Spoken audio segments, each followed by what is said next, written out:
पंजाब के कोने कोने से आए हुए सभी सरपंच भाइयों बहनों, आप सब लोगों को मेरा नमस्कार, सबको मेरा प्रणाम, सत श्री अकाल।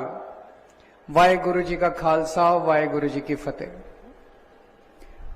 सबसे पहले आज इस शपथ ग्रहण समारोह में सौ चुक समागम में आप सब लोगों का, जितने पंजाब के कोने कोने से सरपंच आए हुए हैं, उनका मैं तहे दिल से स्वागत करता हूं। आप में से बहुत सारे लोग अपने अपने परिवारों के साथ आए हैं।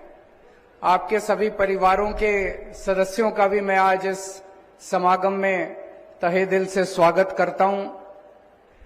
आप लोगों को मैं बहुत बहुत बधाई देता हूं कि आपके गांव के लोगों ने आपके ऊपर भरोसा जताया और आप लोगों को अपने गांव की जिम्मेदारी सौंपी है।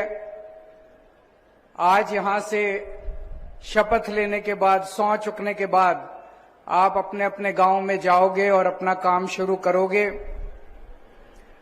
मुझे बताया गया है कि लगभग 13 - 13,500 सरपंच पूरे पंजाब में चुने गए हैं। उनमें से 10,000 सरपंच आज यहां पे शपथ ग्रहण के लिए आए हैं। बाकी 3,019 जिलों से 4 जिलों के सरपंच, क्योंकि बाई इलेक्शन है उसकी वजह से आज यहां नहीं आ पाए। उनका शपथ ग्रहण बाई इलेक्शन के बाद 24 नवंबर के बाद होगा। और जो पंच चुने गए हैं, लगभग 81,000 पंच जो चुने गए हैं, उनका भी शपथ ग्रहण समारोह उसके बाई इलेक्शन के बाद होगा।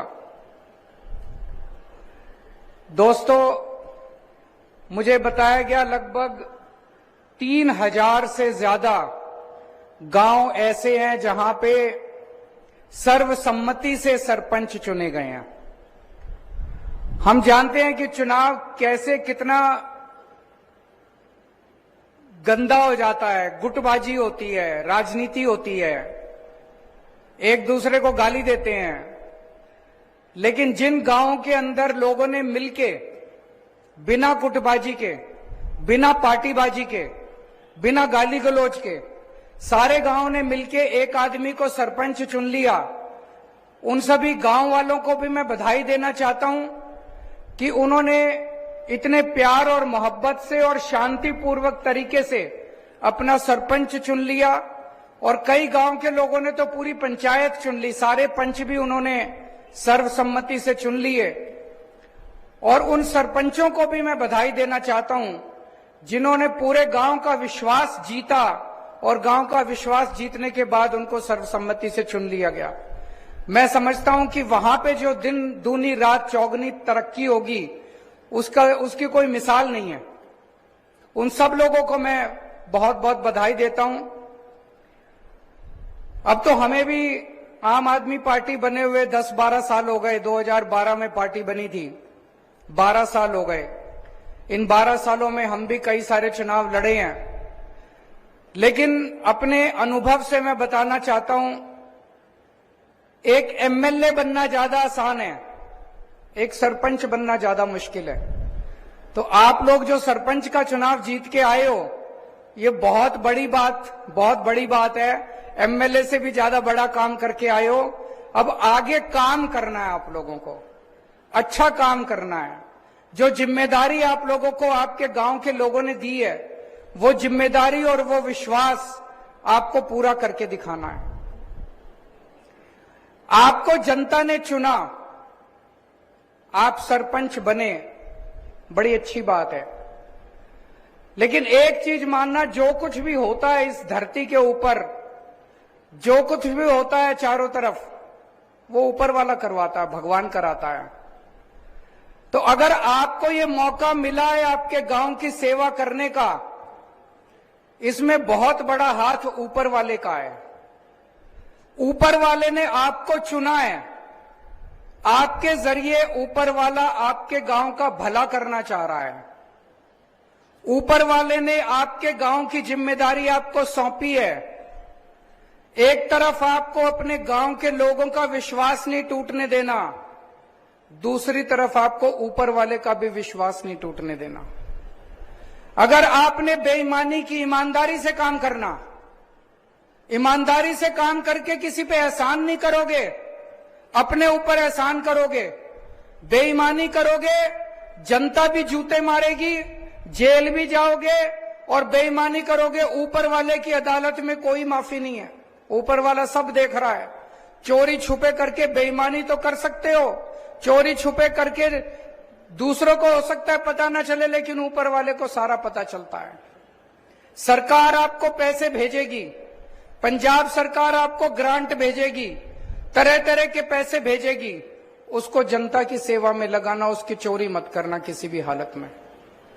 दूसरी जरूरी बात है, गांव सभा, ग्राम सभा में समझता हूं आप सब लोग समझते होंगे, पूरे गांव की संगत, सारे गांव के लोग, जितने भी निर्णय होती हैं, सारे निर्णय पूरे गांव की संगत में लेना।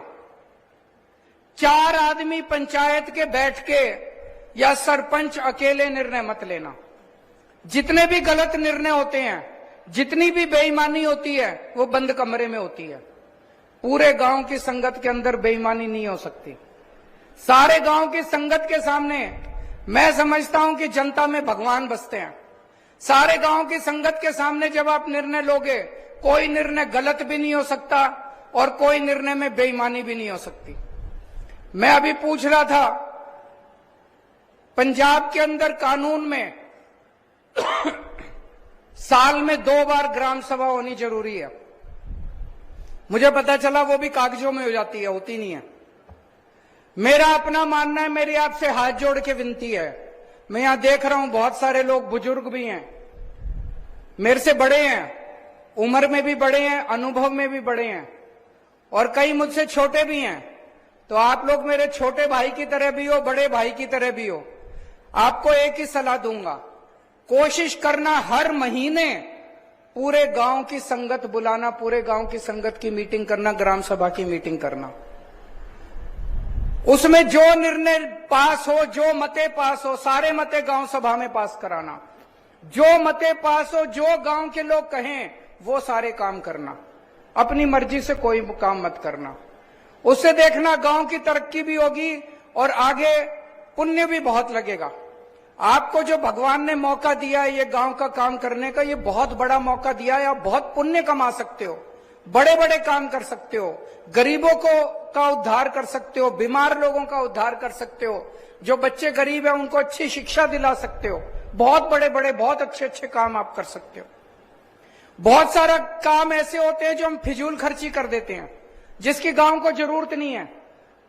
जैसे गांव के बारे में तो मैं ज्यादा नहीं जानता, लेकिन शहरों में, दिल्ली में हम देखते हैं कई बार नीचे के लेवल पे कई अफसर जो हैं, जेई कुछ, वो क्या करते हैं, एक ही फुटपाथ तोड़ तोड़ के दोबारा बनाते रहते हैं।